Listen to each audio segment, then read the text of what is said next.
그 다음에 우리가 또 하나 참고를 해야 될 거는 부동산 주기 자체는 절대적으로 참고를 해야 돼요.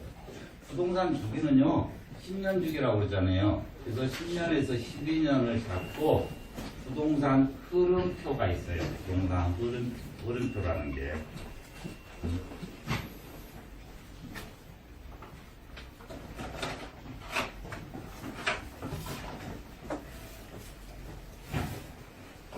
이런 세미나 처음 다니신 분 혹시 계세요? 처음이에요? 네.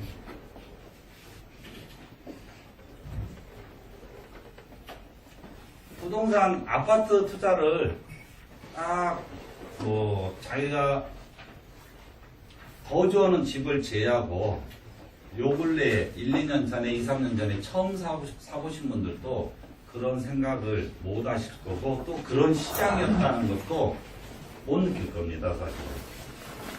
이 부분은 제가 꼭 말씀을 해 드리는데요.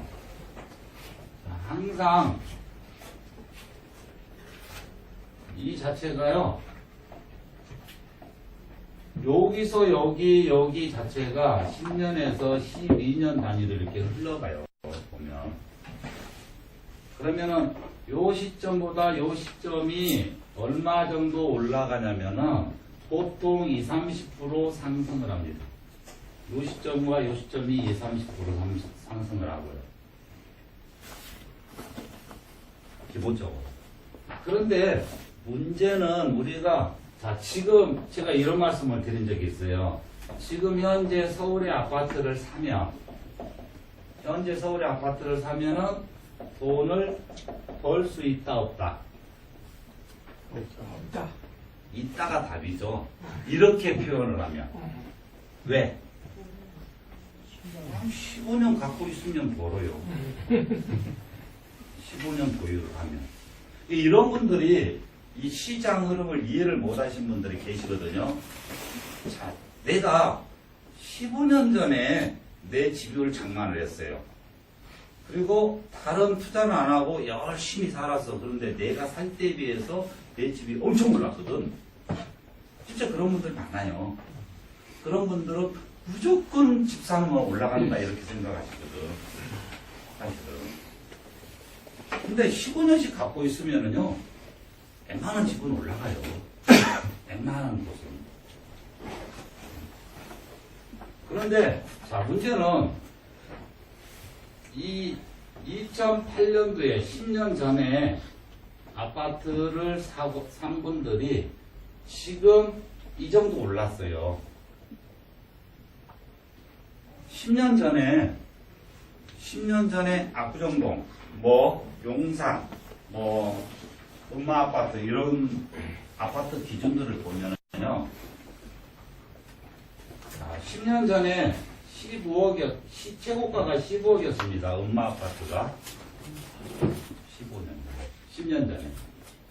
그런데 18년도 최고가가 얼마 찍었냐면요, 18억 9천을 찍었어요. 네? 실제 거래된 게. 이렇게 찍었어요. 네. 어찌됐든 많이 올랐어. 어찌됐든.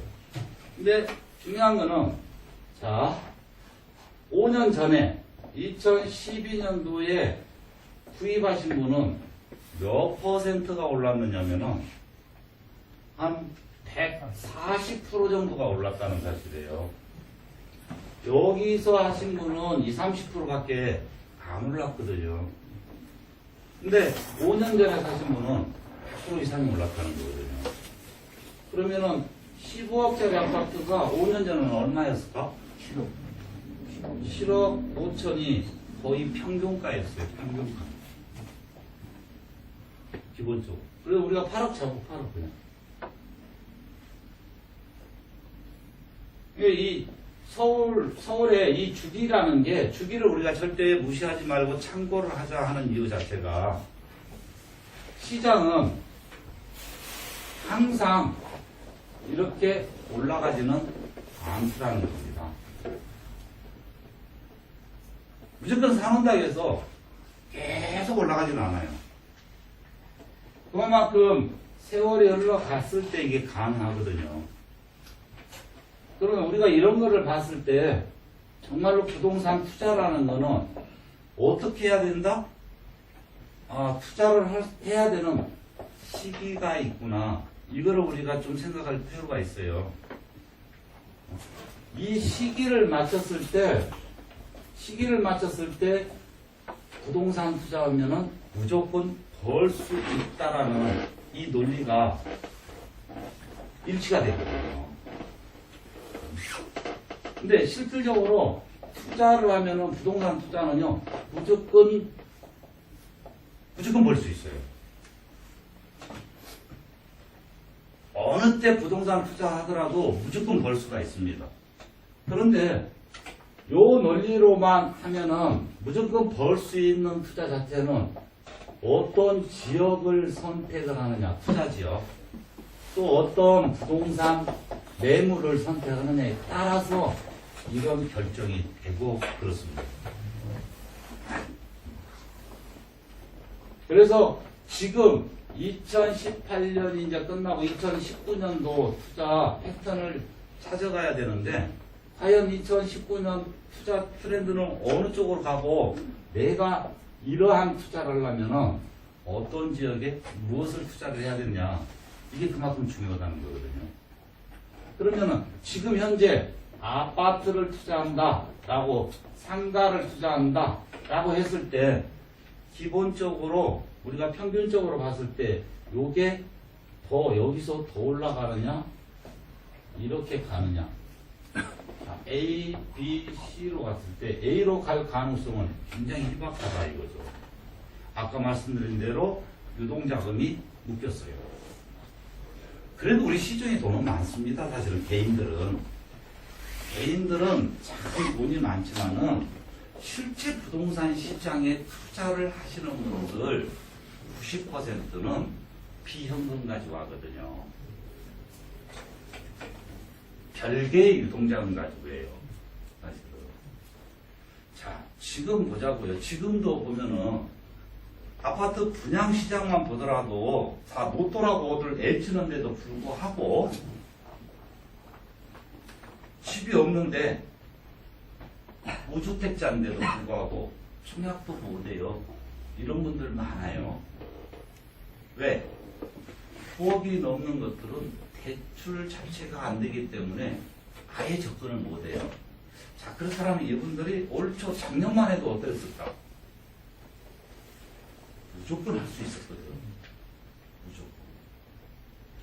근데 시장 자체가 극과 극으로 바뀌거든요, 지금. 올해하고 내년은 아주 극과 극으로 바뀝니다. 그렇기 때문에 지금 이 시장에서는 A, B, C, 여기에서 B로 이렇게 움직이는 시장 자체가 약 2년은 흘러갔더라고요. 2년 정도는 흐름이 안 깨집니다. 왜 안 깨질까요?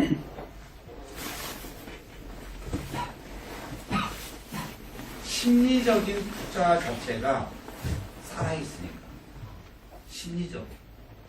그러다 보니까 지금 무주택자분들은 어떤 생각을 가장 많이 하고 있죠?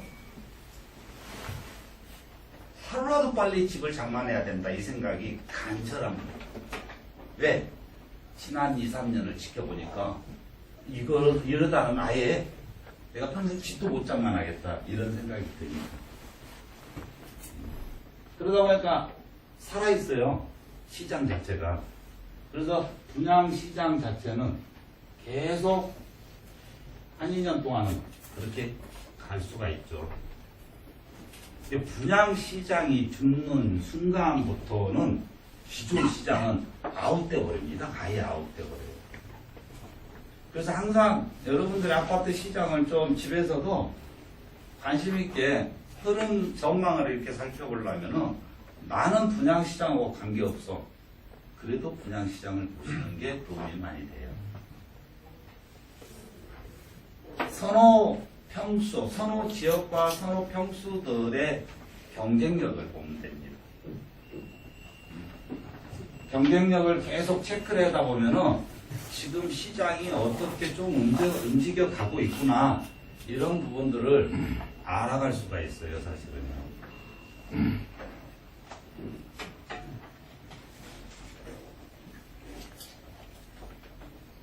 그래서 지금 전반적으로 계속 공급 자체가 증가를 하고 공급이 절정 시기는 언제가 절정 시기가 될까요? 공급 절정 오리지널 시기 언제쯤 될까요?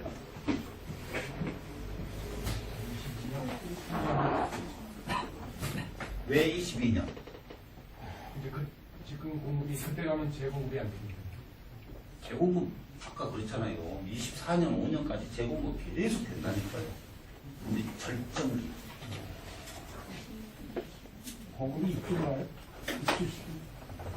시장에 나오는 이제 공급들 이제 입주도 마찬가지고 또 입주도 공급이라는 거는 입주도 마찬가지고 매도 물건이 많으면 공급량이 늘어나는 거잖아요. 그러니까 시장이 매수자 우위 시장으로 돌아섰을 때는 어때요? 공급이 없습니다. 매도를 안 하니까 매도자들이. 근데 매도자 우위 시장과 매수자 우위 시장 이렇게 이제 또 바뀌면 우리가 17, 18 같은 경우는 17, 18 뭐 8대책 이 전까지만 하더라도 완전 매도자 우위 시장이었잖아요. 근데 지금은 어때요? 지금은 호가를 아무리 많이 불러도요 매수자 우위 시장이거든요. 지금은 매수자가 기다려요. 다수의 매수자들이 움직이지 않는 거거든요. 그런데 어떤 매수자들이 움직여요? 하루 24시간을 일하는 데만 정신 팔려서 사시는 분들 계시거든. 그분들은 옆에서 집값 올라간다, 지금도 사야 된다, 그 소리 들으면 그게 이제 현실이야. 본인한테는. 다른 정보, 다른 어떤 시장을 볼 기회가 없잖아요. 그분들은 지금도 많이 할 수밖에 없겠죠. 보면은. 근데 정말로 이 절정기는 18년 플러스 4년 하면은 22년이죠. 그러면 23년도에 절정기가 온다는 뜻이에요. 왜 여기다가 4를 플러스 해야 될까요? 임대사업 기간이에요. 임대사업자 분들의 우리가 1월에서 3월까지 임대사업을 내시는 분들은 왜 냈을까? 절세 때문에 냈거든요. 4월 이후로 내는 분들은 그냥 아이고 하고 내는 거야. 아이고 하고 내. 왜? 양수세가 너무 많으니까. 근데 임대사업자분들 것이 30%만 시장에 나와도 기존 새집 공급과 이 새집 공급은요 정부에서 공급을 하죠. 지자체에서 공급을 하죠. 서울시에서요 공급이 4년 동안 공급을 얼마나 많이 해요? 서울시 이제 조금 이따 이야기를 해주겠지만 서울시 투자 유망기업 서울시의 투자 유망기업은 어딜까요? 자, 여기 이거하고 연계될 수 있는 거는 유후지 개발입니다. 유후지 개발 자체가 다 어떤 개발을 하죠? 다 아파트 지어요. 서울시. 이건 정부에서 하는 게 아니라 서울시에서. 그래서 아파트 공급 자체가 여기서도 엄청 나와요. 또한 역세권에서도 청년주택 해가지고 엄청 나오죠. 역세권은 별개로. 계속 공급은 해줘요. 자, 근데 우리가 여기서 이거 하나 또 한번 해볼까요? 자, 17, 18년도에 서울 아파트 집값 상승으로 인해서 서울 인구가 수도권으로 얼마나 빠져나갔느냐죠. 서울의 인구가 매년 줄어들고 있거든요. 매년 줄어들고 있는데 공급은 지금 계속. 그런데 우리가 어느 때는 공급이 필요해요. 계속. 왜? 서울에 아직도 새 집이 부족하거든요. 근데 새 집이 부족한 거는 분명해요. 왜? 시기적으로 오래된 집들이 많습니다. 서울에. 강북도 마찬가지. 근데 우리 전체적으로 봤을 때는 서울시가 새 집으로 전체 바뀌어지는 시대에 돌입이 된 거죠. 자, 강북집이 오래됐어요? 강남집이 오래됐어요? 강북이 오래됐잖아요. 근데 강남은 재건축하는데 강북은 안 해. 좀 아이러니하죠? 그죠? 그래서 강북도 재건축, 재개발 시대가 온 겁니다. 이제 이렇게 시간이 지나면 사그리 강북도 큰 대표적인 지역들은 다 새집으로 바뀌죠. 자, 우리 마포를 한번 볼까요? 자, 강북에서 아파트, 우리 집값이 가장 많이 오른 지역이 마포예요. 강북에서. 왜?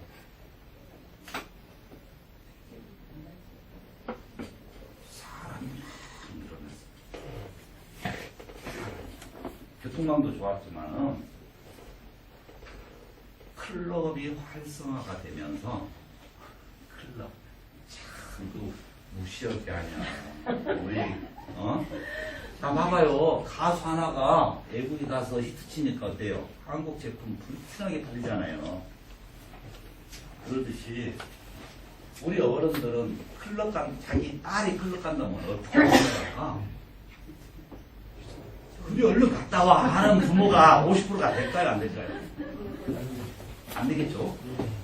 응? 내가 그런 아빠가 안 되려고 우리 딸을 한번 보냈어. 그런데도 가봐야 된다, 얘가.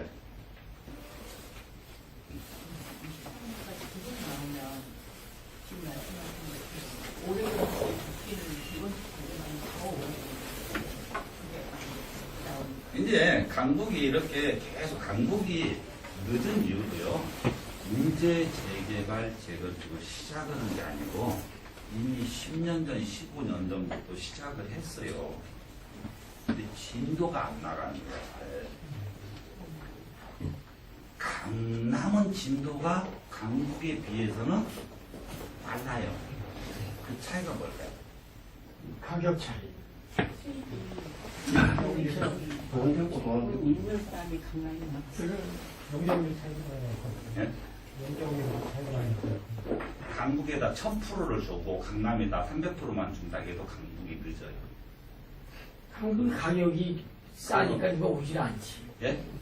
가격이 싸잖아요. 왜냐면 아파트 분양. 돈 된다 하면은 대한민국 사람은요, 그래서 근데 예? 싸다고. 개똥도 약으로 써먹는 사람이 그런 있어요. 거지. 강남 사람들이 좀 세서. 강남 사람들이 아니, 많이 지금 돈 와요. 된다 하니까 서울의 4구역, 수도권 4구역, 그린벨트 싹 쓰려고 있잖아요. 그게 대한민국 투자자분들인데 뭐. 강북이라 해서 왜 안 가? 보지도 않고 투자하는데. 강변 같은 데 있는데 너무 어찌됐든 강북과 강남의 시간이 다른 이유는요. 그래서 우리는 가능하면은 부자 동네에 투자하는 게 돈은 시대법입니다. 목소리가. 재건축한다 하면 강남 사람들은 금방 이사 갈 때가 있어요. 강북은 이사 갈 데가 없다니까요. 그게 깔고 앉아있는 게 전부야. 또 강남이 세입자가 많아요. 강북이 세입자가 많아요. 한국이 많지. 강북이 훨씬 많아. 세입자 갈 데가 없어요. 그러니까 늦어져요. 실제 소유주들도요. 하루를 먹고 사는 사람들이 강북에는 많잖아요. 이게 조합에서 추진해도 잘 안 돼. 그래서 시간도 오래 걸려요. 그러면 조합비도 써야죠. 또 자기 부담금도 있을 수도 있죠. 이러다 보니까 찬성표를 잘 안 하는 거예요. 찬성표를. 그런데 이제 그런 부분들이 바뀌었어요. 이번에. 왜 바뀌었어? 시원하게 새 아파트들이 많이 올라가니까 땡빛이라도 내서 이제 도장을 찍어. 자, 그래서 마포 같은 경우 가격이 많이 오른 이유가 가장 중요한 거는 플롯부터 시작해서 사람 유입이 됐다는 겁니다. 그런데 거기다가 새집까지 지어놓으니까 사람 유입이 곱배로 계속 늘어났던 거예요. 뭔 클럽이? 예? 그거 뭔지 말이야. 그 옛날 디스코텍, 옛날 나이트클럽, 옛날 나이트클럽이 요즘 젊은 세대는 그냥 나이트클럽이 아니라 클럽입니다. 클럽. 거기서 춤추고, 옛날 우리 젊었을 때 다녔던 나이트클럽은 그냥 술 마시고 진탕망탕 했잖아요. 근데 거기 클럽은 그냥 술 마시고 진탕진탕이 아니고 춤추러 다니는 거죠. 홍대 앞 예? 홍대 앞 공원. 뭐 홍대든 홍대든 뭐든 그 일대가 많습니다. 아니 자녀분들을 보내 좀. 아니 몸소 아프셔요. 아니 많이 가봤. 여러 번 가봤어요. 아니 입장도 안 돼요. 입장 안 돼. 가보시면 많이 가봤어요. 입장도 어렵습니다. 자 그러다 보니까 마포 전체의 70%가 세집을 받겠잖아요. 70%가 다 새로운 도시로 됐잖아요. 그러니까 평균적으로 비싸요. 다 알맞게 올라가요. 그 다음에 강북에서 평균적으로 알맞게 올라가면서 새 집으로 많이 바꾼 곳이 어디예요? 왕신. 자, 또 왕신이 말고 평균적으로 많은 세대가 새 집이 됐던 곳이 또 강북에서 어디죠? 기름 뉴타운. 대단지거든요. 근데 그러한 여건들이 강북에서 여기저기 할 거 없이 다 대단지에 새 집이 다 돼요. 동대문, 청량리, 이문동, 장이동, 뭐 상계, 뭐 수세 이런 지역들까지도 다 새 집이 되잖아요. 앞으로. 성수동도 새 집이 많이 들었고 한남동도 금호동도 새 집이 다 평준화가 되고 이렇게 바뀌는 시대죠. 그렇게 새 집들이 많이 되고 나면 이제 전반적으로 가격이 이렇게 한번 쫙 올라갔다가 여기서 이제 쭉 가다가 여기에서 이제 평준화되고 나면은 여기서부터 이제 실질적인 양극화 현상이 빚어지는 거죠. 지금은 새 집 있는 동네 위주로 가격이 많이 상승이 됐잖아요. 근데 여기저기 다 새 집이 되면은 그때부터는 이제 그 외 똑같은 새 집이면은 교통이 낮다, 학교가 낮다, 문화시설이 낮다, 뭐가 있다 이런 기준으로 또 분류가 되겠죠. 그러면서 한국 자체도 이제는 평준화가 들어간다.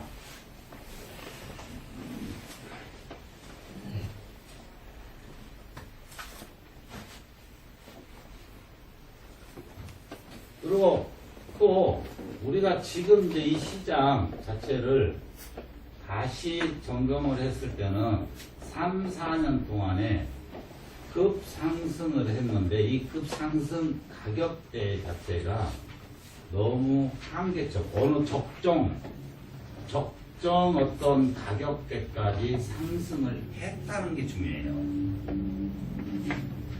이 적정 가격대까지 상승을 하고 나니 여기에서 어떤 이슈가 있어도 더 이상 막 치고 가지는 않습니다.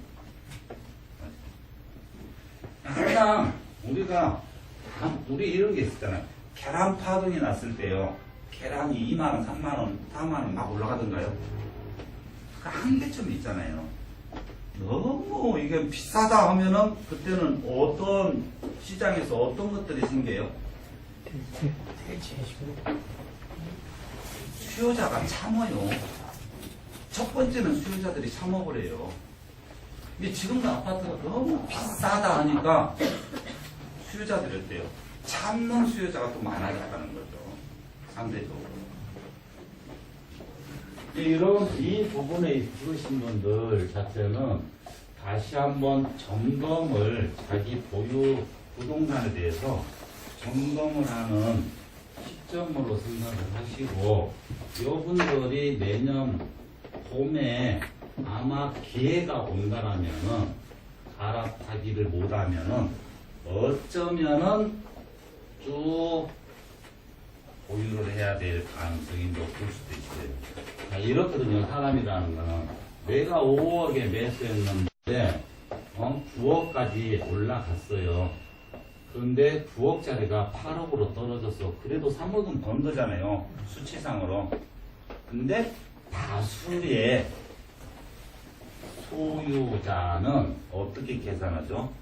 5억은 옛날 일이야. 9억짜리가 이제 1억 떨어진 거야. 그러니까 갈아타기가 어렵더라는 거죠. 제 3자가 봤을 때는 야, 너 그 정도면 된 거 아니야? 그럴 수가 있겠죠. 제 3자가 봤을 때. 근데 당사자는 이거는 옛날 일이야. 원래 내 집이 9억이야.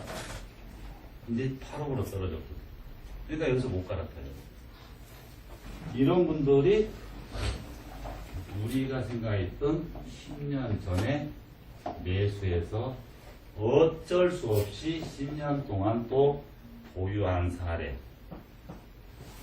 이렇게 이제 간단 말이죠. 그런데 이제 우리가 강남 상구나 이런 서울의 1권역, 2권역 같은 경우에는 그렇게 가더라도 내가 사는데 지장만 없으면 갖고 가도 상관없어요.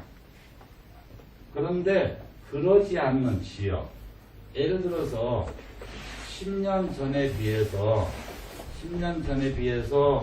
지금 18년 현재 요 가격 밑으로 있는 아파트가 있다는 사실이거든요.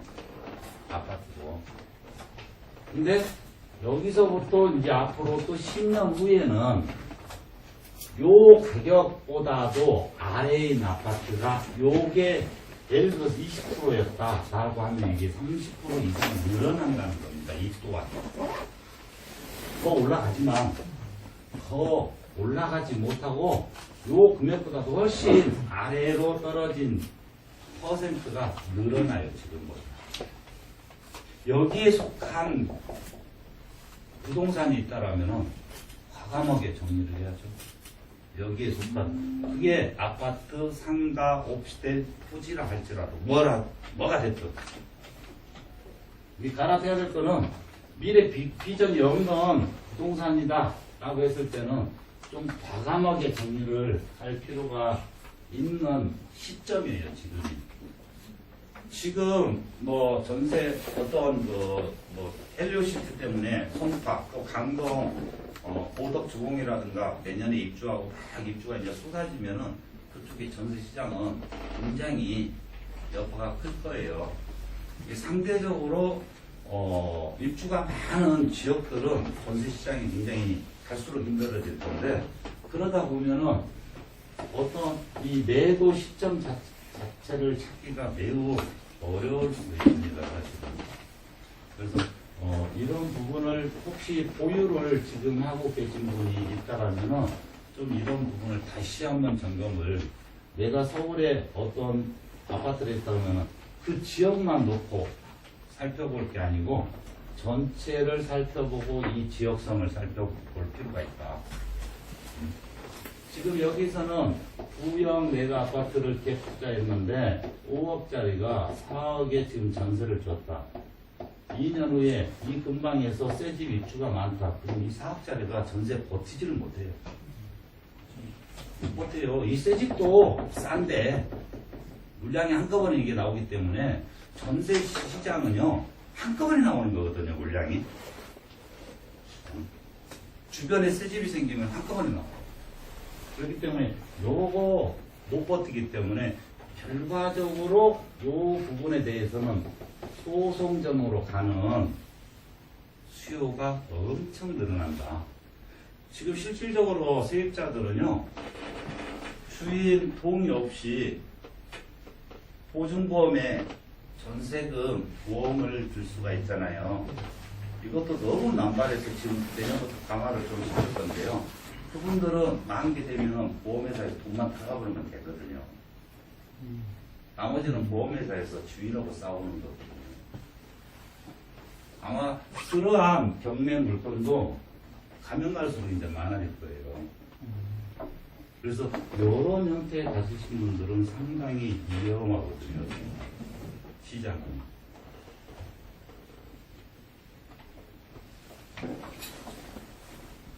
또 하나 우리가 지금 내년 시장을 주목해야 될 거 중에서 좀 심각할 수도 있고 변수가 어디로 튈지를 몰라. 그런데 어찌됐든 불안정. 불안정스러워. 뭐가? 한국 경제. 한국 경제 자체가 상당히 불안합니다. 그렇기 때문에 경기는 어디에서부터 우리가 짐작을 우리가 해가고 예측이 가능해요? 우리가 경기라는 건 어디서부터 보면 빨리 알 수 있더라. 자영업자. 지금 자영업 경기는 굉장히 안 좋거든요. 자영업 플러스 제조업. 이 시장을 보면은 우리 제조업 자체는 아직까지는 한국 경제에 미치는 영향이 상당히 크거든요. 아직까지는. 이 두 시장이 굉장히 내년에 불안전하다. 또 여기에 플러스가 되고 있는 게 세계 경제 자체가 지난 5년간 급성장을 했습니다. 세계 경제도 어느 정도 한계점에 왔더라. 성장하는데 한계점이 어느 정도 왔더라. 세계 경제 중에서 우리가 미국과 중국 경제 영향 자체는 한국 시장에서 굉장히 큰 영향이 있거든요. 그러면 경기가 안 좋다 했을 때 부동산 시장에서 가장 타격을 먼저 보는 게 뭘까요? 상가. 가장 먼저 보는 게 상가입니다. 그 다음에 경기를 가장 또 두 번째로 빨리 타는 게 뭐예요? 오피스텔입니다.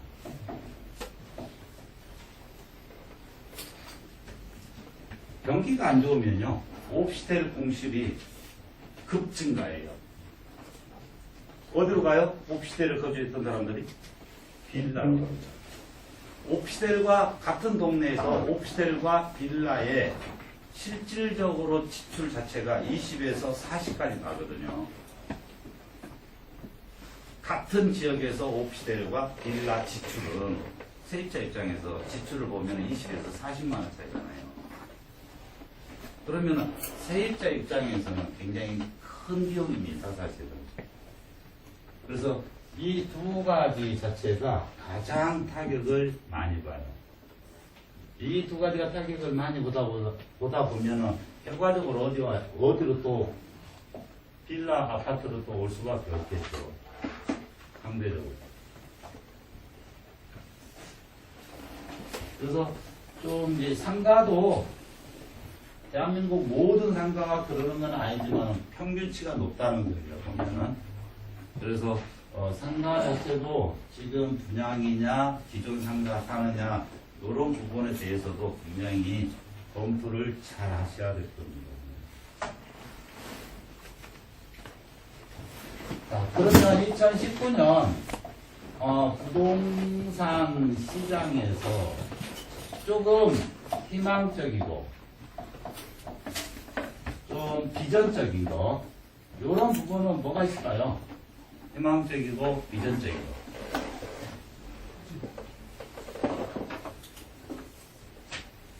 네, 주시고. 고상 한 25대 고상된 데가 있고 남북 간에 오늘도 116대 틀렸습니다. 이게 이제 뭐 이 토지 시장 자체가 항상 우리가 이렇게 보면 돼요. 토지 시장 자체는 이 긍정적 요소를 볼 때 항상 토지 시장은 뭐 때문에 긍정적이다? 이게 이런 부분들을 알아야 제가 토지를 하든 말든 할 거 아니에요? 그잖아요. 남이 토지 한다 해서 나는 토지에 문자도 모르는데 어떻게 투자를 하냐고. 그죠? 뭐 군사 보호지역 해제된다 해서 투자하면 다 돈 벌까? 그러지는 않아요. 그 많은, 우리 서울 도심에도 군사 보호지역이 많아요. 하남에도 군사 보호지역이 많고. 근데 군사 보호지역이, 서류상으로는 군사 보호지역인데, 그거와 상관없이 건물도 짓고 살아요. 그게 우리 도시 속에는 많습니다. 여러분들이요. 자, 원평 뉴타운이 어떤 지역이에요? 군사 보호지역이에요. 일산도요. 일산 신도시도. 근데 우리가 군사 보호지역이라는 의미 자체를 다시 한번 조금 볼 필요가 있어요. 우리가 도심권에서 군사 보호지역 해제하고 도심 외지역에서의 군사 보호지역 해제하고 이 차이는 굉장히 커요. 또.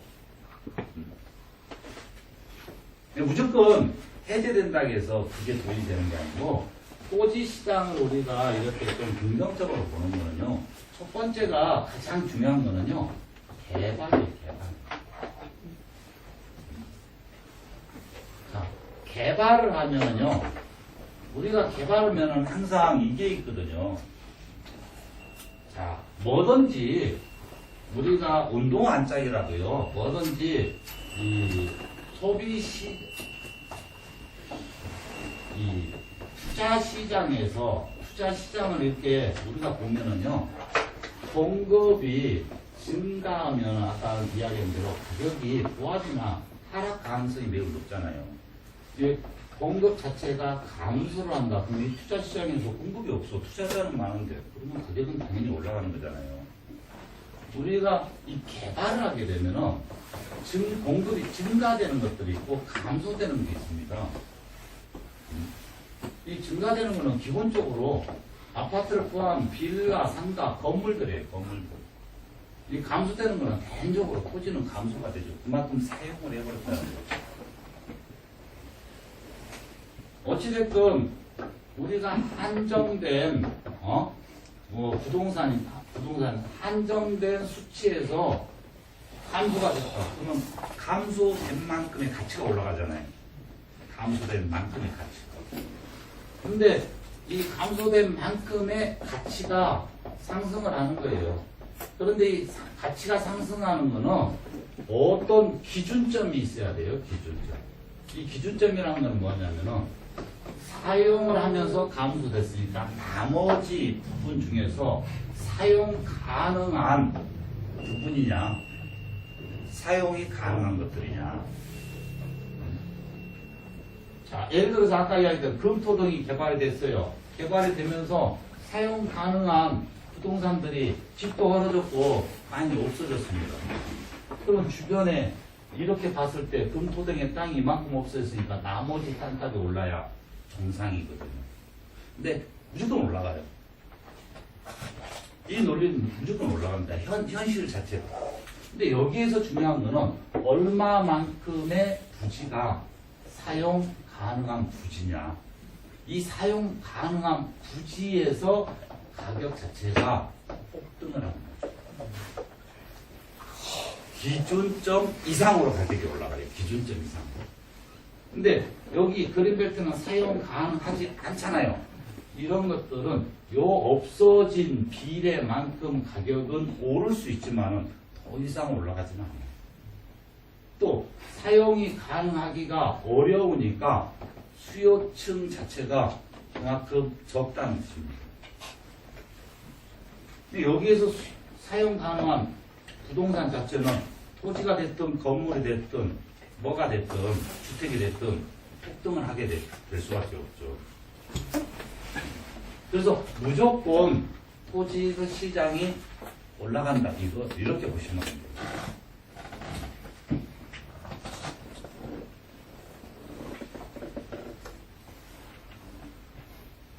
내년 시장을 정말로 희망적이고 그나마 악재가 많았잖아요. 악재가 많았는데 그래도 희망적이다. 비전적이다. 자, 이 이야기를 하기 전에 하나를 좀 체크를 해보고 가시면 여러분들이 조금 받아들이고 이해하기가 좀 쉬울 수도 있어요. 자, 제가 2008년도부터 2009년, 2012년 2009년에서 2012년 동안 2008년도 꼭 요때쯤 돼요. 근데 2009년부터 아파트, 빌라 이렇게 투자하신 분들이 99%가 보통 한 3년에서 5년 이렇게 보자고요. 기본적으로 5년 투자. 2009년도에 투자해서 기본적으로 5년 투자 기간을 이렇게 투자하신 분들 중에서 99%가 다 손실 봤습니다. 대한민국 국민 투자자 중에서 2009년도 아파트 빌라 이렇게 투자하신 분들 99%는 손실 봤어요. 투자 기간 5년자. 그런데 이 시기에 부동산 투자해서 50에서 500%의 수익을 낸 사람들이 또 상대적으로 많았습니다. 그렇다면 요때 투자하신 분들은 도대체 어디에 대해 어떤 부동산을 투자를 했느냐는 거죠. 요때 이 사람들이 남들은 이렇게 아파트, 빌라, 상투에 끝자락에 투자해서 고민하고 스트레스 받고 그럴 때 이분들은 조용히 이 시장을 남들이 봤을 때는 조용했죠. 그런데 이 시장도 시끌시끌했어요, 사실은. 요 시장 못지않게 이렇게 상승할 때 아파트나 빌라나 상가 이 시장 못지않게 이 시장도 아주 시끄러웠습니다. 그런데 아주 시끄러워도요, 내 귀에는 안 들어와. 어떤 사람 귀에는 이런 시끌시끌한 이야기가 안 들어와요? 아파트에만 관심 있으니까. 그 외 다른 시장은 귀에 안 들어옵니다. 그런 분들은 아무리 시장이 좋아도 초갈 기회를 못 만드는 거죠. 이렇게 투자할 수 있는 지역들은 자, 어디였었냐? 가장 쉽게 생각했을 때 미래 신도시, 이베 신도시권, 마곡 신도시권, 동탄 신도시권, 광교 신도시권, 세종시, 혁신도시. 자, 이러한 개발 진행이 되고 있는 또 요 시점에서 이런 지역들 자체가 다 보상 준비, 보상을 하고 있다든가 보상이 임박해 있다든가 이런 지역들이었습니다. 이러한 지역 주변, 지역 내 주변에다가 투자하신 분들은 요 기간 아파트, 빌라, 상가, 오피스텔들이 떨어질 때 이분들은 반대로 이렇게 계속 올라갔던 거예요. 가격이. 자, 실질적으로 2009년도 때 예를 들어서 복정동 같은 경우에요. 복정동 사거리에서 남한섬에 하는 길 있죠? 그 우측. 그 우측이 다 뭐였어요? 그런데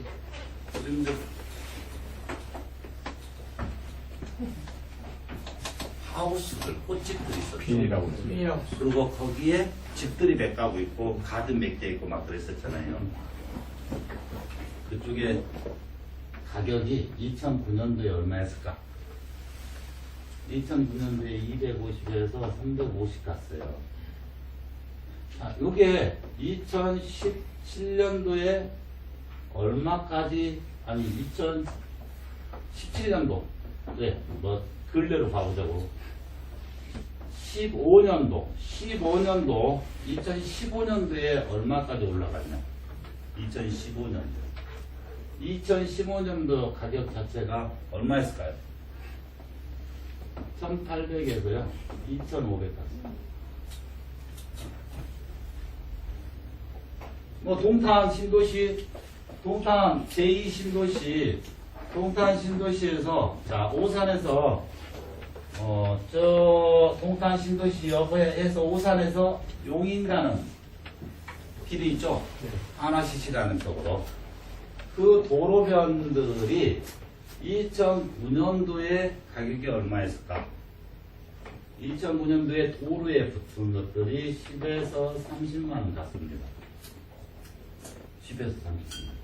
요게 2014년 약 5년 후에 얼마였느냐? 5년 후에 100에서 300만 원 같습니다. 이거 그냥 도로 주변에 도로에. 또한 세종시도 여러분들이 세종시 주변에 2009년도에 보통 60에서 80만 원. 5년 후에 얼마 갔을까? 5년 후에 200에서 400 갔습니다.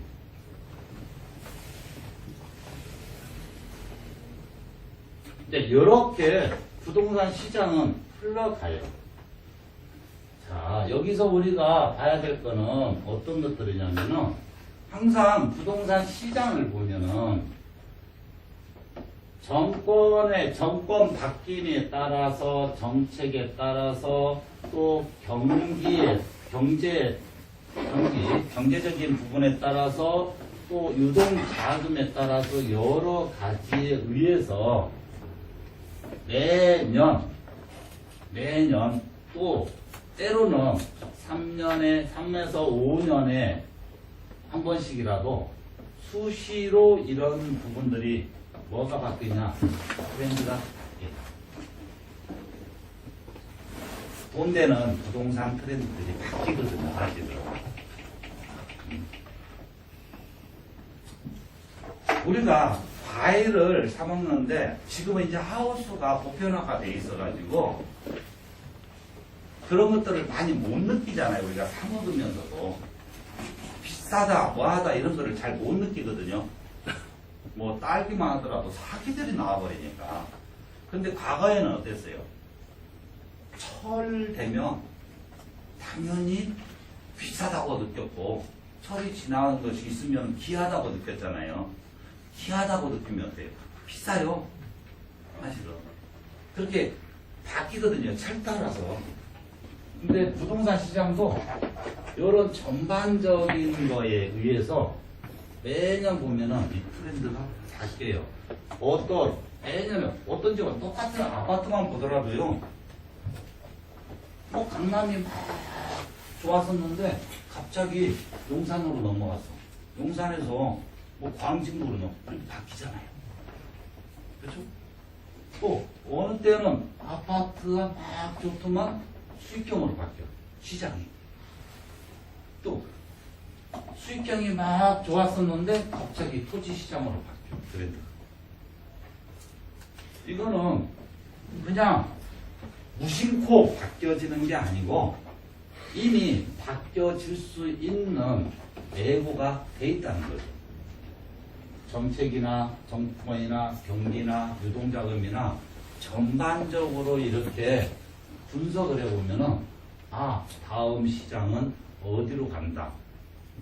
다음에는 어떤 부동산 시장이 좀 호황이 되고 어떤 부동산 시장은 좀 지겠구나. 이런 부분들을 충분히 예고를 해주고 있다는 거예요, 시장에서. 근데 이 예고 자체를 우리 일반 투자자들이 심도 있게 관심을 별로 안 둬요, 사실은. 우리 일반인들은 어디에 관심이 많죠? 내가 하고 싶은 거. 내가 하고 싶은 거에 관심이 많은 거지, 시장에서 돈 되는 방향을 알려주는 거에 관심이 더 많지는 않아요. 그런데 시장은 항상 돈 되는 방향을 알려주고 있거든요. 때로는 대통령이 알려주고, 때로는 정부 책임자들이 알려주고 있고, 때로는 언론에서도 알려주고 있고, 우리 부동산을 하는 전문가들이 알려주는 게 아니고 이미 정부에서 정책적으로 경기에서 다 알려주고 있어요, 사실은. 이런 부분들. 그래서 꾸준히 이와 같은 정보를 계속 내가 듣고 거기에 관심을 가지고 거기에 대해서 좀 원리를 이해를 한다라면은 그분은 아까 말씀드린 대로 매번 투자할 때마다 볼 수가 있습니다. 매번. 그런 분이 어느 때 투자해도 돈을 버는 거지, 그런 것들이 만들어지지 않는 상태에서 투자하시면 운 좋으면 벌고, 그렇지 않으면 다 까먹어요. 운에 맡기는 거예요, 운에. 어쩌다 운 좋아가지고 2014년도에 아파트를 덥석 샀는데 돈이 됐잖아요. 돈이 되다 보니까 이렇게 또 고정관념을 딱 하시는 거죠. 나는 부동산 아파트하고는 잘 맞아. 다른 거하고는 안 맞아. 이렇게 또 감정 내리신 분들이 많아요. 나는 토지하고는 안 맞아. 이렇게 하시는 분들 많아요. 의외로 우리 사회 이렇게 제가 접하다 보면 안 맞는 게 어디 있어요. 자기가 모르는 거지. 자기가 시장의 흐름, 시장의 변화, 어떤 트렌드 시장 자체를 모르는 거예요. 인식을 안 하는 거죠. 내가 이미 가지고 있는 고정관념으로만 시장을 접근하다 보니까 결과적으로 시장을 못 보는 거예요. 예고편을 못 봐요. 오히려 요즘 우리 젊은 친구들은요, 오히려 우리 때만 하더라도 영화 예고편 보고 영화 보러는 안 갔어요. 그냥 영화 보러 갔잖아요. 그게 습관화가 돼 있어. 그러니까 부동산도 내가 하고 싶은 거 그냥 하러 가는 거야. 근데 요즘 2030 친구들은 예고편 안 보고 영화 보러 간 사례는 없습니다. 그래서 요즘 2030 중에서 부동산을 관심 가지고 있는 분들이 성공할 가능성이 매우 높아요, 사실. 왜? 굉장히 습관화가 데이터를 분석하는 그런 습관화를 가지고 있거든요. 그래서 예고편이라는 자체를 굉장히 크게 느낍니다. 근데 우리 560 세대분들은요, 예고편이 중요해? 무시해버려, 그런 것들.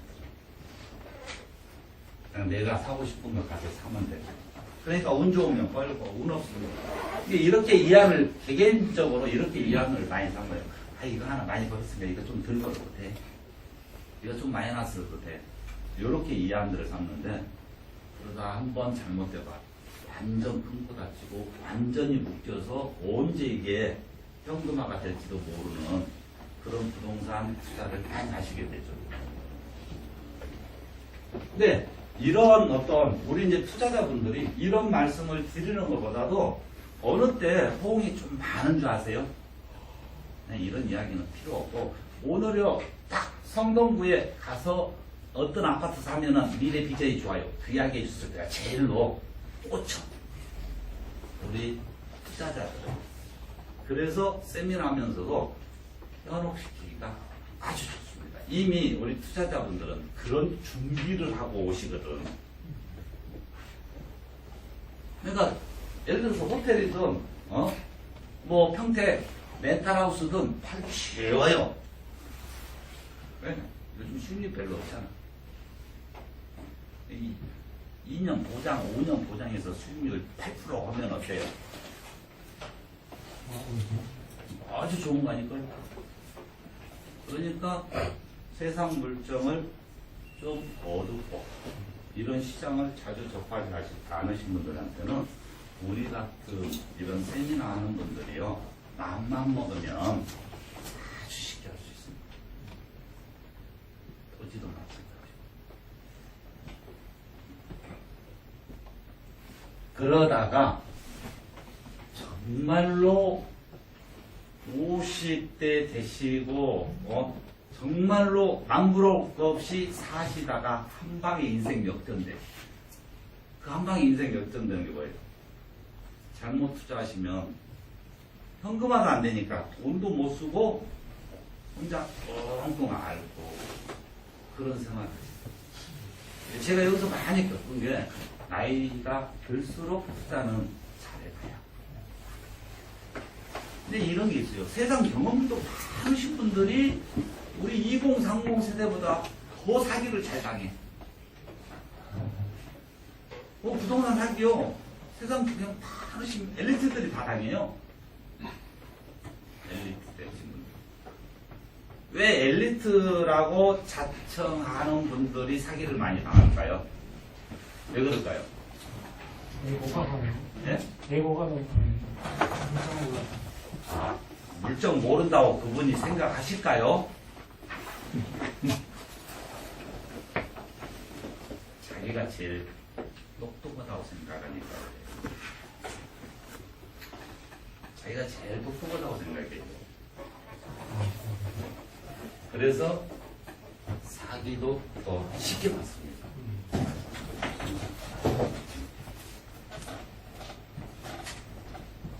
근데 내 분야가 아닌 거는 가장 기본적인 원리를 좀 내가 받아들일 필요가 있다는 거죠. 이게 제가 여기에서 상담을 저하고 거래 안 하신 분 중에서도요, 상담을 하다 보면은 어이없는 상담들이 너무 많아서 실제로. 근데 그분들이 자기 지인한테 가서 상담을 하겠어요. 하소연도 못해요. 친구한테 가서 하소연하겠어요. 누구 집안, 말도 못해요. 그거를 이제 이런 데 와서 하소연하고 방법을 찾으려는데 이미 늦은 거죠. 이미. 그런 경우가 더 많습니다. 사실. 그래서 이런 분, 갭 투자하신 분들도요, 1,000만원씩 10번 벌고 2억을 빵 날리는, 손해보는 이런 투자자들이 50%가 넘습니다. 사실. 푼돈 벌고 목돈으로 날리는. 우리가 주식 투자하실 때 개미 투자자분들이 꼭 그 형태 아닐까요? 한 번 벌고 그 한 번 번 거를 자랑은 온갖 다 하고 나중에 그 주식에서 많이 벌어서 그렇죠. 아니야, 그 뒤로 안 했어. 안 하기를 모르나. 거의 한 70%, 80% 까먹어본 거지. 그런 분들이 다수지. 제가 올 8월부터 지금 12월 초안이에요. 8월부터 12월까지 주식 투자자들, 개미 투자자들 20에서 40% 까먹으신 분들이 아마 60, 70% 될 겁니다. 8월달부터 지금 시장은 좀 그래요. 까먹을 수밖에 없어요. 개미 투자. 근데 그렇게 투자하신 분들은 까먹을 수밖에 없어요. 그래서 주식도 마찬가지로 부동산 시장도 상식적으로만 투자하자, 우리가. 상식적으로만. 그리고 예고편은 투자하는데 아주 중요하더라.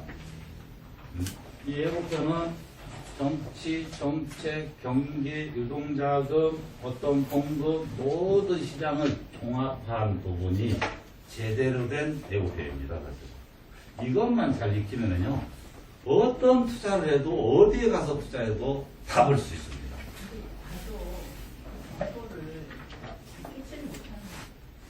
크게 모르는 거죠. 접촉을 자주 안 하니까.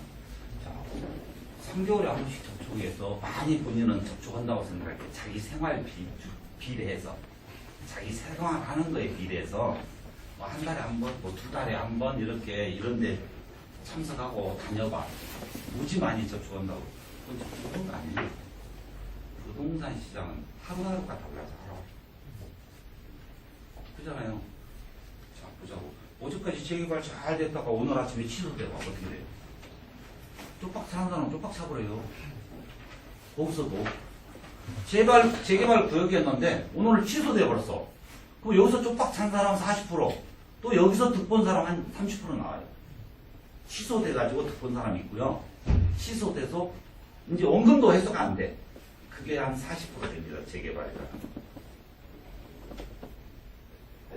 가에 있는 사람만 돈 벌어요. 가에 있는. 바깥쪽.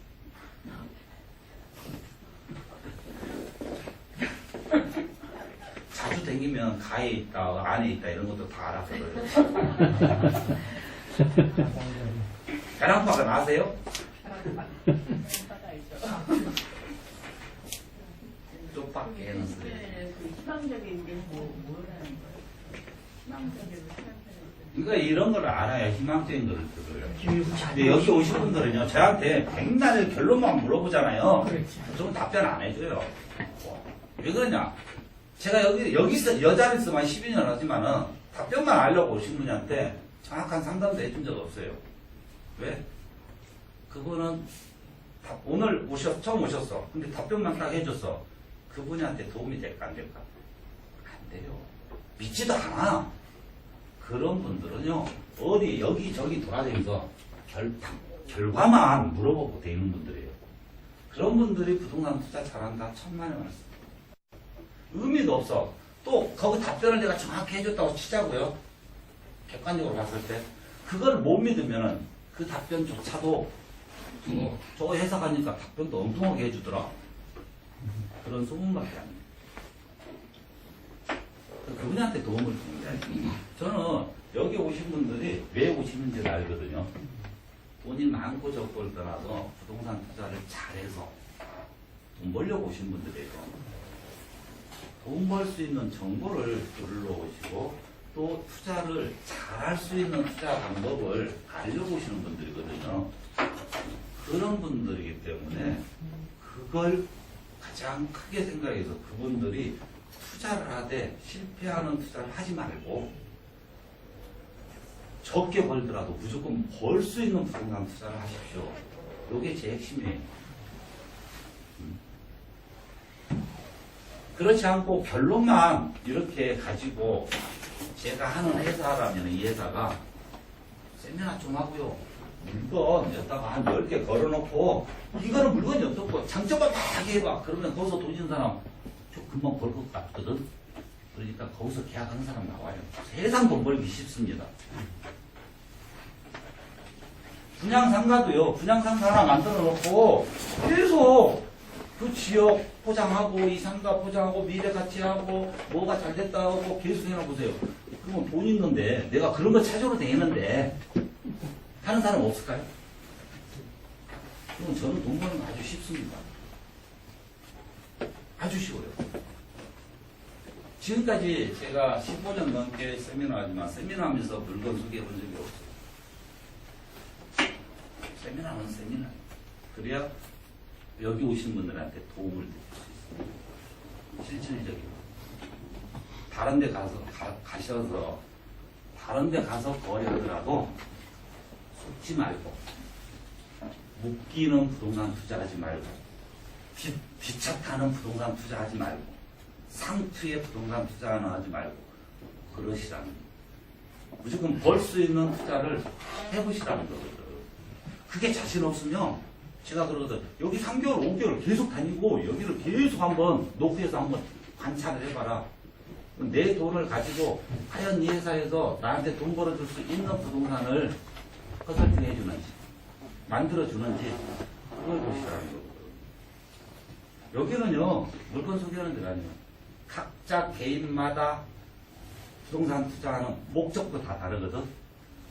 또 부동산 투자하는 매물도 다 달라. 선호하는 거. 어떤 분은 내가 봤을 때는 다 돈만 벌려고 그래. 아니 본인은. 근데 내가 이렇게 상담 딱 해보니까 이분은 정해졌어. 무조건 수익형으로 가야 돼. 그런데도 불구하고 막 내질러. 돈 금방 2년 3년 되면 이게 더블 된다 하니까 그런 데다 내질리신 분이 계세요. 그렇게 해가지고 생활 필요 없어. 그것다 박아버려가지고. 부동산 투자해야 할까요? 삶의 질을 높이려고 하지 않을까? 자기 개인의 행복을 위해서 하려고 하는 거 아닐까요? 남는 것이 있어야 남도 도와주지. 그럴 거 아니에요. 부동산 투자는 잘하면 정말로 행복하고 진짜 행복한 거예요. 부동산 투자는. 제가 여기서 행복을 느끼는 이유가 뭔지 알아요? 이 일을 제가 하면서 여러분 여기 오신 분들한테 참가비도 안 받은 적도 없어. 근데 행복해. 왜? 내가 그나마도 내 인생에서 남한테 도움을 줄 수 있다는 거. 아니 나를 신뢰하고 나를 판단하고 오신 분한테는 나 실패는 손해는 안 끼치니까. 내 자신이 떳떳하니까 내가 행복해요. 내 자신이 떳떳하니까, 예를 들어서 아까처럼 나만 보려고 하면은 쭉 걸어놓고 해봐. 그러면 나중 문제는 당신 문제 아니야. 그건 나야 돈 벌고 좋겠지만은 한 3, 4년 지나서 혈액순환이 안 될 것 같아. 오늘 못 가요. 그런 사람들이 또 되게 오래 잘 살대. 그런 사람들이 병도 안 걸려. 그래서 언젠가는 네, 그런 분들은 그렇고, 저는 저대로 살고, 저는 제가 하실 대로 사는 거니까. 그래서 우리 서울에도 세미나 하는 데가 많아요. 그러니까 막 다니다가 사람은 구두도요, 신발도 나한테 맞는 신발 있고, 치수가 맞는다 해서 다 맞는 게 아니고, 색깔도 나한테 어울리고, 모양도 어울리는 신발을 신었을 때 가장 좋잖아요. 그와 마찬가지로 자기 자금에 맞춰서 이 자금을 가장 안전하게 투자해서 벌려줄 수 있는 전문가 파트너가 어떤 사람이 나하고 맞는지 요걸 찾으러 다니시라는 거거든. 어디 물건 보러 다니지 말고. 그리고 나서 물건 보러 다니시면 돼. 그러고 나서. 그것도 순서가 있지. 애도 안 나온 사람이 호적에 자식 올려봐봐. 어떤 자식을 올려? 나야 올리지. 순서가 없이 막 이렇게 하시는 분들이 너무 많고, 그래서 그러다 보니까 이 좀 돈 벌 욕심만 잔뜩 있다 보니까 쉽게 넘어가. 그리고 와서 상담하는데, 아이고 우리 친구 건데 상담하는데 자기 거지. 그럴 필요가 없어. 5천만 원밖에 없으면 5천 가지고 재테크 계획을 세우고, 5억 있으면 5억 가지고, 또 내가 퇴직 5년 전이다, 퇴직 10년 전이다, 지금 현재 퇴직했다, 지금 30대다, 또 나는 연금으로 살만하니까 목돈이 조금이라도 있는데 자녀를 위해서 어차피 상속을 해야 되니까 이 자체를 상속이 낫냐, 증여로 뭐를 사주는 게 낫냐, 이런 부분들을 개인적으로 컨설팅해서 거기에 따라서 가면은 최소화를 시킬 수 있지 않을까? 부작용을. 그런 효과적으로 가기 위해서 제작해서 하는 거예요. 자, 19년도 희망적이고 긍정적인 것 중에서 가장 큰 게요. 마찬가지로 부정적인 것도 정책에 있지만은 긍정적인 것도 정책에 있습니다. 첫 번째 이 정책은 항상 양면성이 있어요. 양면성이. 또 하나 보면은 경기가 불안정, 또 하락할 수도 있다. 이렇단 말이에요. 이 또한 부정적이면서 긍정적입니다. 항상 양극화가 존재하는 거예요. 자, 정책적으로요. 자, 규제도 하지만은 규제 일색이잖아요. 근데 정책적으로 또 개발 지역도 만드네. 아까 그랬잖아요. 2009년도에 대한민국 아파트를 사신 분 90%가 5년 동안에 돈을 한 명도 못 벌었어요. 다 마이너스 됐어. 그 와중에 돈 번 사람이 많단 말이에요. 부동산 투자에서. 그거는 아까 말씀드린 대로 트렌드가 바뀐다. 이 트렌드가 어느 쪽으로 바뀌느냐, 요게 중요하다는 거죠. 그러면 규제에 속하는 부동산들은 결과적으로 규제를 받으니까 탄력을 잃어버릴 거 아닙니까? 탄력을 잃어버리니까 비전이 없어요, 비전이. 지금까지는 비전이 있었다 치지만은 지금부터는 비전이 없어. 개발을 정부 정책적으로 한대요. 개발을 한다는 지역은 어때요? 비전이 있잖아요. 개발을 하는데 부동산이 안 움직이겠습니까? 부동산은 말 그대로 풀이를 해보면은 움직이지 않는 동산이 부동산인데 그거를 반대로 움직이기만 하면 돈 돼요. 부동산은 재건축도 그대로 있으면 죽어있는 부동산이에요. 근데 재건축이 돈 되는 이유는 왜 돼요? 움직이게 만들어주잖아요. 변화를 주잖아요. 새 거로 만들어진다는 희망을 주잖아요. 그러니까 돈이 되기 시작하는 거예요. 우리가 재개발 지역 같은 경우, 강북의 재개발 지역을 가봐요. 그러면 우리 강남에 사는 사람한테 강북 재개발 지역 가서 살아라면 어떨까? 그런 사람도 있어요. 자기 부모 갔다가 살으라고. 자기는 100평에서 살고. 실질적으로 강남, 대치동, 대포동에 사시는 분들이 대표적으로 구룡마을에 자기 노부모를 모셔놓고 10년 넘도록 그렇게 사신 분도 계십니다. 그 깎지 않아 받으려고. 실제 그런 분들도 꽤 돼요. 왜 제가 부동산 하다 보니까 안 봐야 될 것도 너무 많이 봐. 좋은 것도 많이 보는데 안 좋은 것도 너무 많이 봐요, 사실은. 그러다 보니까 세상 빈폰 분야까지 구석구석까지 어떻게 보면 알게 되더라는 거예요. 자, 개발지역 자체가 생김으로 인해서 이 지역은 비전이 만들어져요. 자, 여기에서 이 개발지역은 정책적으로 정부 주관에 의해서 개발을 하는 지역이나 개발 계획들을 우리가 살펴봐. 그러면 서울에서는 뭐가 있을까요? 도생사업. 서울에서는 정부에서 하는 게 도생사업이 있습니다. 서울에서. 이게 도생사업도 다 도생사업은 아니고 도생사업 지역 중에서 정부가 주관이 되는 도생사업이 따로 있어요. 지자체가 하는 도생사업이 있고 정부가 주관해서 하는 도생사업이 있고요. 일단 자금이 정부 자금이 투입되는 곳은 정부가 주관하는 겁니다. 이런 지역들은 상당히 변화가 크게 와요. 또 비전이 당연히 있죠. 또 서울시 정책 중에서 큰 정책이 도심 복합개발이라고 있잖아요. 도심 복합개발. 여기를 개발한다는데 그 주변에 부동산이 건설을 하지 않을까요? 사람은 그 지역으로 몰리게 돼 있어요.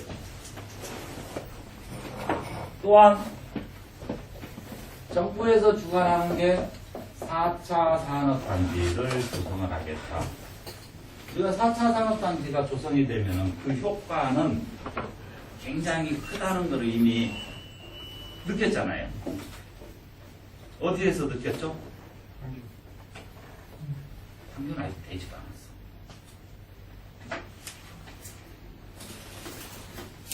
서울 시내에서 마곡. 서울 시내에서 4차 산업단지 마곡. 4차 산업단지가 몇 군데가 돼요? 앞으로. 마곡, 송. 지금 현재 서울 시내에서 대성공한 지역이요. 프로 디지털 단지입니다. 프로 디지털 단지는 우리 60년대, 70년대 공단에서요. 미래 산업단지로 완전히 바뀐 지역 중에 하나죠. 그리고 성공적으로 진행이 되고 있고요. 그래서 이제 출발하는 마곡이나 판교도 성공할 것이다. 다들 그렇게 보는 거고.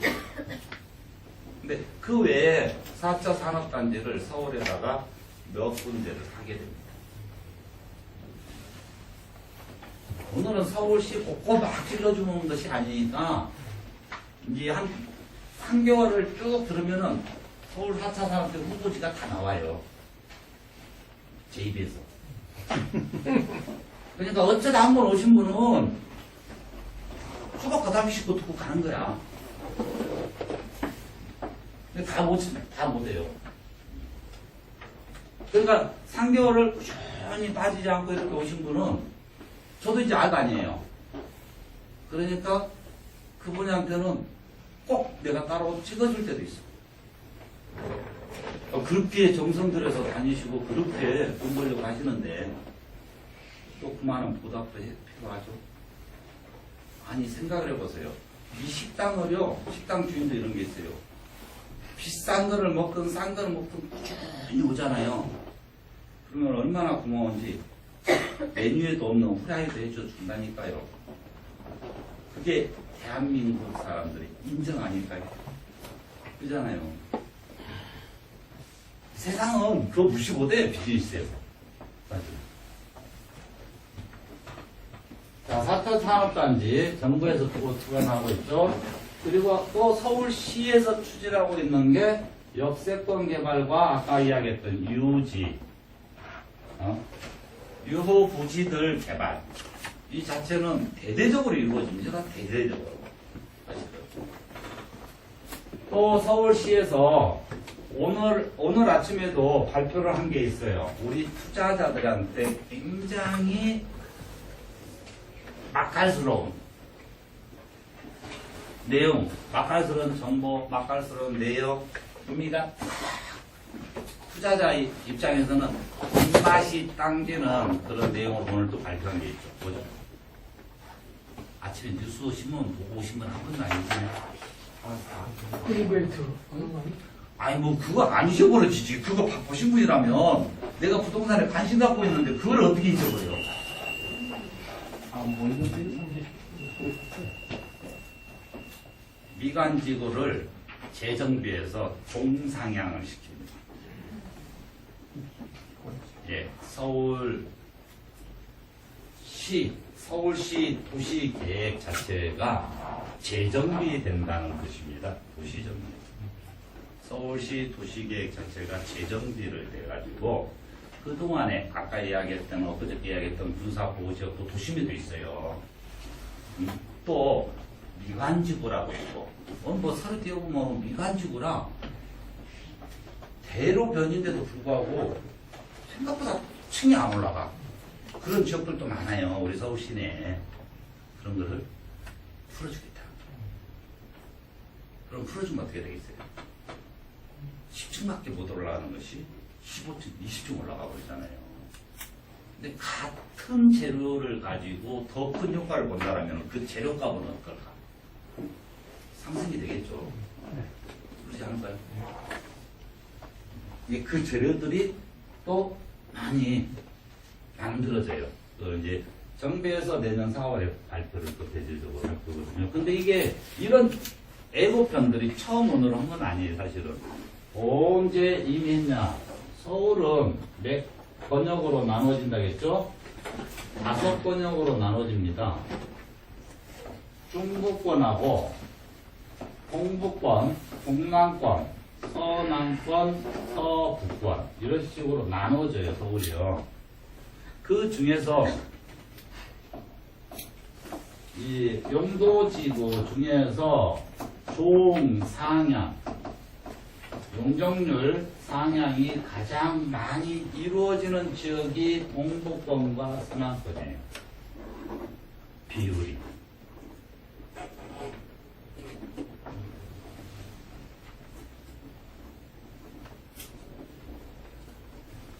이 종상향 자체, 종상향이라고 표현을 할게요. 종상향이라는 자체가 우리 투자자들한테는 아주 매력 있는 재료입니다. 우리 집이 주택밖에 못 졌는데 우리 집이 상가주택을 지을 수 있네 해보세요. 그럼 가격이 금세 몇 프로 올라가? 20, 30%는 올라가요. 금세. 그게 이제 서울시예요. 서울시. 그래서 서울시는 아까 이야기한 그런 부분들을 중점적으로 검토를 해서 투자 지역을 선택을 하고 또 투자 지역 후보지가 되면은 내가 가지고 있는 자금 작년하고 올해하고 내년하고 투자 패턴이 뭐가 가장 많이 바뀌었다고요? 욕심만 가지고 할 때는 아니고 이제는 대출이 제한이 있으니까 가장 중요한 건 내 현금 보유 능력이 제일 중요해요. 작년에는 1억이 있어도요 10억짜리도 살 수 있었어요. 1억이 있어도. 근데 이제 내년부터는 내 현찰 보유 능력 자체가 상당히 중요합니다. 뭐를 투자하시더라도. 그거 서울에는 그렇게 해서 내 자금력에 따라서 지역과 또 그 지역 투자 부동산 선택이 매우 중요할 겁니다. 마찬가지 긍정적, 정책적으로 긍정적 자체를 보면은 수도권에서는 수도권의 가장 큰 긍정적인 요소는 뭐가 있을까요? 수도권에서 가장 큰 긍정적인 요소 자체는 뭘까요? 택지 개발입니다. 자, 택지 개발도 기존 택지 개발 있고요. 상기 신도시 자체는 아직은 발표도 안 했어. 또 상기 신도시가 발표가 된다 하더라도 어쩌면은 신도시, 3기 신도시권 내 주변 자체는 투자할 게 없는 지역일 수도 높습니다. 발표는 해서 좋은데 이 발표를 하지만은 발표와 동시에 주변 여건들이 좋아질 건데 이 주변 투자가 없는 지역이 대부분일 수도 있어요. 사실. 그런 지역일 가능성이 매우 높아요. 그래서 수도권에서 지금 가장 큰 투자 희망적이고 긍정적이고 미래 가치가 그냥 정해져 있는 것들. 그냥 확보가 돼 있어요. 이미 안정적으로 이런 지역은 투자하면은 안정적이고 돈 벌 수밖에 없다. 오르는 일만 남았다. 라고 할 수 있는 기존 택지개발지구예요. 기존 택지개발. 자, 우리는 수도권 특징이 뭐냐면은 그린벨트가 많습니다. 그래서 택지개발도 대부분이 그린벨트 지역 중에서 하고 있어요. 그러면은 택지개발이 되고 나면 우리가 내 투자 방식이 있고 주변 외 투자 방식이 있단 말이죠.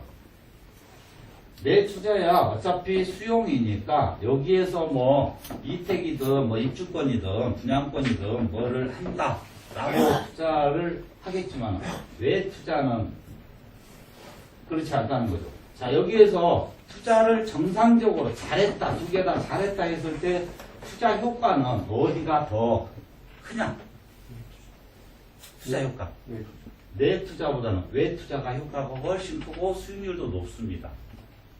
그런데 외 투자, 수도권에서 외 투자 자체에서 우리가注意를 해야 될 거는 다수의 부동산 자체가 그린벨트더라. 그린벨트 중에서 돈이 될 만한 거는 약 5%도 안 돼요. 그린벨트를 사서도 돈이 버는 방식이 있는데 약 5%. 어떤 지역에서는 그린벨트도 사서 사놓을 필요가 있어요. 왜?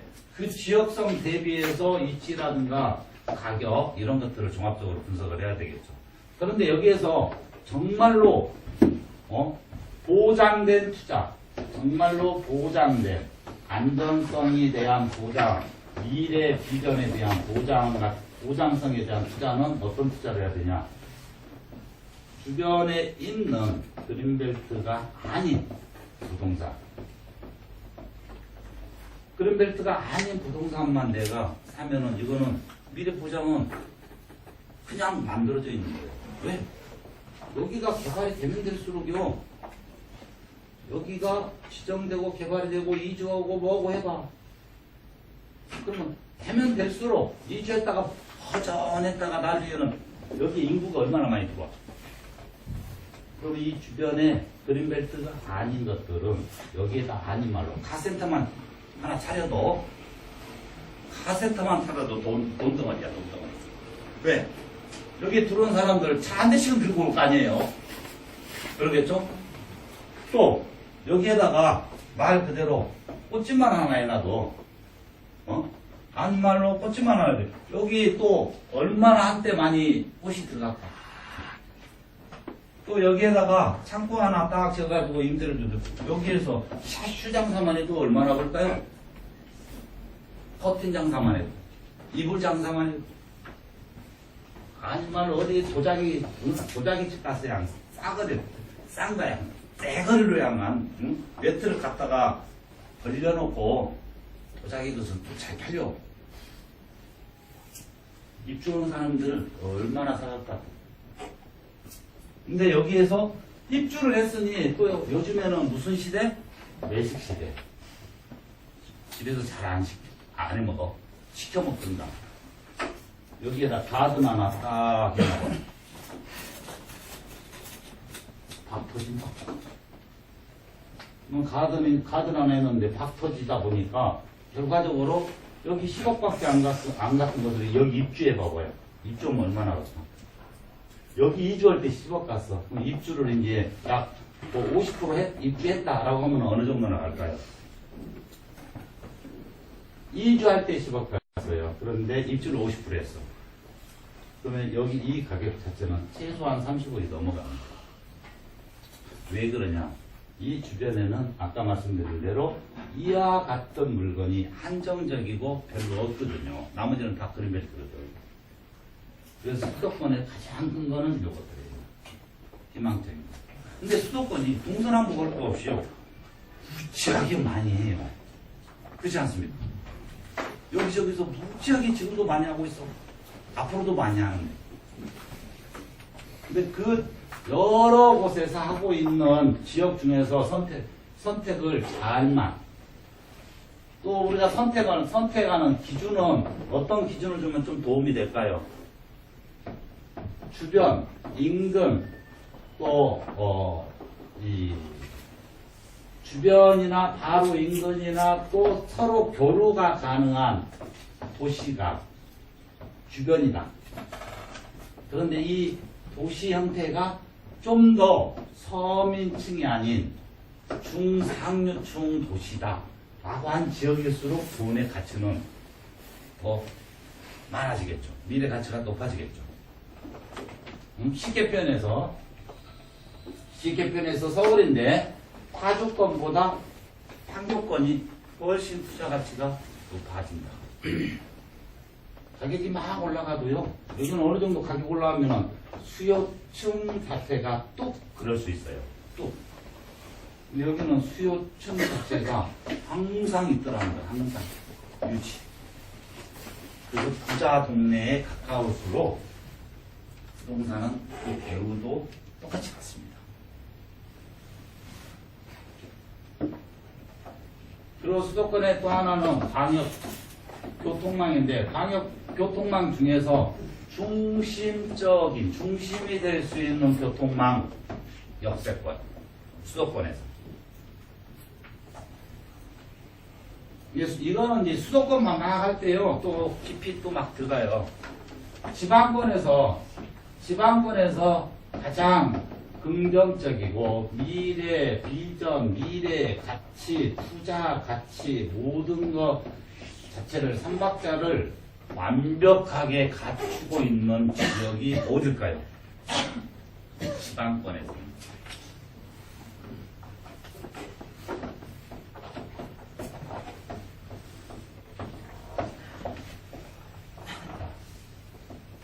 지방은요 해안 지구, 내륙보다는 해안 지구들, 해안 지구 중에서도 어떤 국가적으로나 또 지자체적으로나 중심적인 산업도시가 됐든 중심적인 관광도시가 됐든 이러한 지역은 미래 비전, 미래 보장, 투자 가치 이 삼박자가 완벽합니다.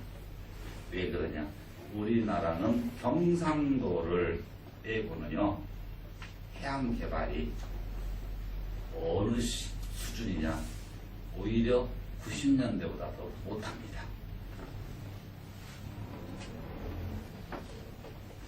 우리 지금 50, 60 이렇게 연령이 제 나이도 그렇습니다만은 그 나이 되신 분들 중에서 혹시 편산해수욕장 아시죠? 옛날에 가보셨어요? 한 80년대. 80년대 가보시면 편산해. 어땠어요? 잠잘 때는 없었어도 사람들은 많았어요.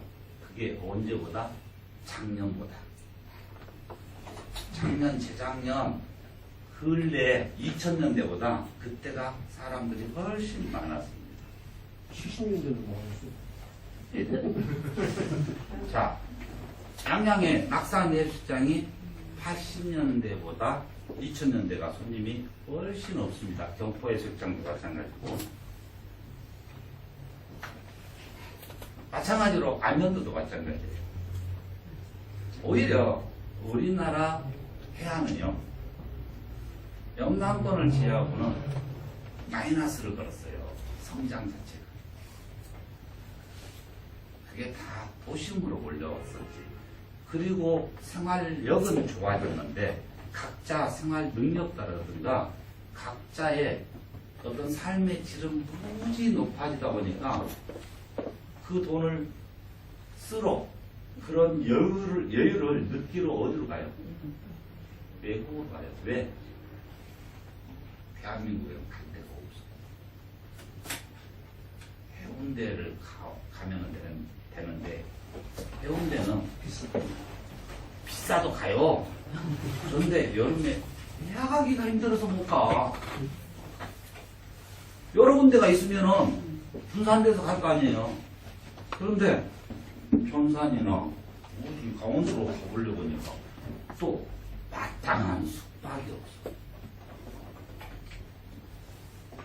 강원도 같은데요, 숙박하고 또 해수욕장 즐기려면 차 갖고 가야 돼. 근데 외국에서는 그렇게 합니까? 외국에서는요, 집에서 슬리퍼 신고 나와, 수영복 입고 나와요. 한국은 그런 데가 없어요. 그래서 마이너스가 된 거예요, 성장이. 이제 그 시장이 본격적으로 커집니다. 그렇게 우리나라 성장이 됐어요. 그만큼. GDP도 그 정도 수준에 왔고. 그래서 우리나라는 어떤 생산적인 자원은 없는 나라거든요. 근데 보유적인 자원이 많은데 그런 자원을 활용을 못한 나라가 대한민국이거든요. 그래서 우리나라의 가장 큰 자원은 삼면이 바다인 해안입니다, 사실. 그 해안이 이제 자원을 성장시키고 나면은 마지막 자원 하나는 기가 막힌 게 있어요. 그게 뭘까? 서남해안에 있는 섬자원입니다. 그거는 마지막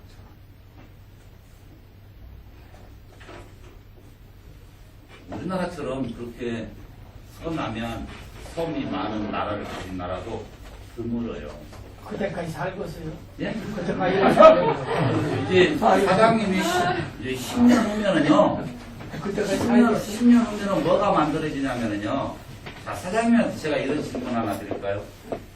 사장님이, 자, 지게를 짊어진 세대에 살았습니다. 그렇죠? 그렇죠.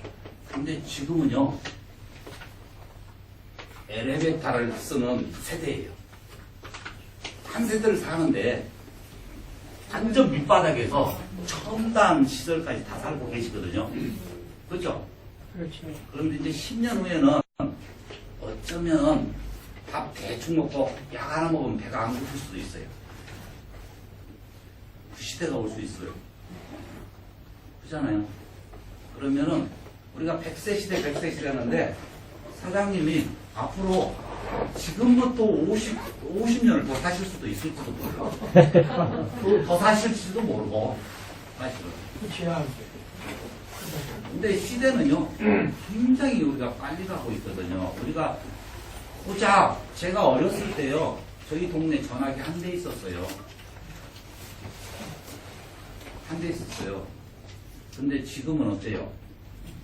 지금은 식구마다 핸드폰을 갖고 다닌대요. 식구마다. 그렇게 빨리 세상이 바뀌더라는 거죠.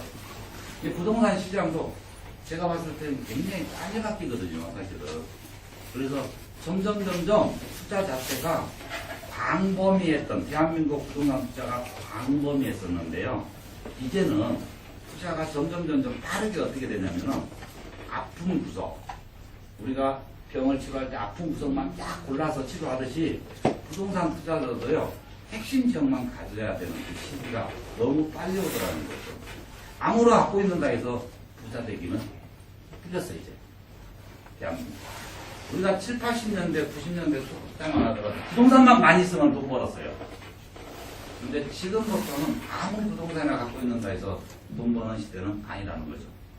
이제는 핀셋으로 찍어야 되듯이 서울에서는 서울 핀셋 지역, 수도권에서는 수도권 핀셋 지역, 지방에서는 지방 핀셋 지역, 그런 데를 딱딱 골라서 투자를 해야 안정적인 투자가 되고 또 수익이 보장되더라고요. 또 미래 가치는 내가 만드는 게 아니에요. 부동산은요. 정부와 지자체에서 만드는 거거든요. 외국 자본이 들어온 것도 정부와 지자체에서 해야 들어오고 그 지역 개발도 정부와 지자체에서 해야 돼요. 부동산 시장은 정부와 지자체에서 만들어내는 겁니다. 마무리할게요. 또 내년에 경기가 떨어지면요. 왜 또 한편으로는 좋냐 투자하는 사람한테 떨어질 거를 예상을 너무 많이 하고 있잖아요. 그러니까 또 한쪽에서는 뭐 하냐. 떨어지면 한쪽 것을 뭔가를 올려야 이게 균형이 생기죠. 이 올릴 거를 지금 삐치하게 찾고 계산하고 있어요. 그러면 이 올릴 수 있는 요 부분을 정부나 지자체에서 투자를 하잖아요. 그럼 요 부분에다가 우리 개인 투자자들은 투자하면은 그냥 밥상에 숟가락 하나만 딱 놓으면 돼요. 이게 경기가 떨어진다 해서 너무 걱정을 하고 있어요. 떨어지면은 또 한쪽에서는 성장이 있기 때문에 그 성장할 수 있는 부동산 시장을 찾으면 돼요. 근데 주기장창 나는 빌라만 해야 돼, 나는 아파트만 해야 돼, 나는 상가만 해야 돼, 이런 분들이 문제라는 거죠.